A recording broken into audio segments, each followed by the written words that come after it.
I don't know how to forgive. I can't forgive. I can't move on. It still hurts. It's still fresh. I'm wounded. I haven't healed. I don't have scars. I still got fresh wounds. I get it. How do I forgive? Could it be that you haven't made room for forgiveness? And here's what I mean. In Colossians chapter 3, verse 13, I feel like if you struggle with forgiveness, you need to sink this in your memory bank. Memorize this. The first two words, make allowance. Make allowance for each other's faults. And forgive anyone who offends you. Remember, the Lord forgave you, so you must forgive others if you want to. No, you must forgive others. Now, we got to make an allowance. So, I don't know if you had a piggy bank, if you have a piggy bank, but when you have a bank, you can zoom in on this shot here. All right, so what do you do when you get money? You get something special, you drop it in, right? Awesome. And you keep collecting it. You do some chores. You do some good deeds. You work hard. You get to deposit into the piggy bank, right? And you just keep going. Like, you just, man, so good. Oh, spilling over so much. So you keep depositing all of the money into the piggy bank. Now, what happens if you decide that you would like to buy something? How do we get the money that has been deposited out of the bank?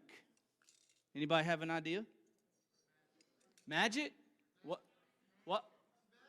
Smash it. That's an option. Then you would have no more piggy bank. You would stay broke for being unwise. What do we do when we deposit the money into the bank? Well, I don't know if you guys know this, and if you're a kid and you didn't, you're about to be happy. On the bottom, there's a little hole. That plug, that's right. And here's what I can do. If I need some money, I can take some out that I put in, right? It's my money. I put it in the bank. It was my allowance, so I can pull out what I deposited. Now check that verse out again, Colossians 3:13. Make allowance for each other's faults. So you offend me, and I'm making an allowance. How do I make an allowance spiritually? I saturate myself in God's word. I saturate myself. Every time I come to church and we worship and I hear, "You are my champion." Oh, that's a deposit. That's going in my heart deep. I'm going to remember that. Oh, I heard a word from the Lord today, a deposit. Oh, I got an opportunity to serve today. That's a deposit.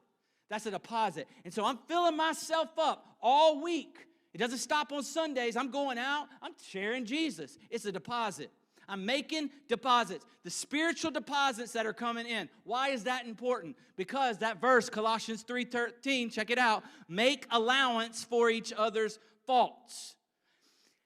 I've got now a spiritual deposit that when you offend me, I could just take it out and say, I understand. That hurt me pretty deep, but I forgive you because I'm filled up.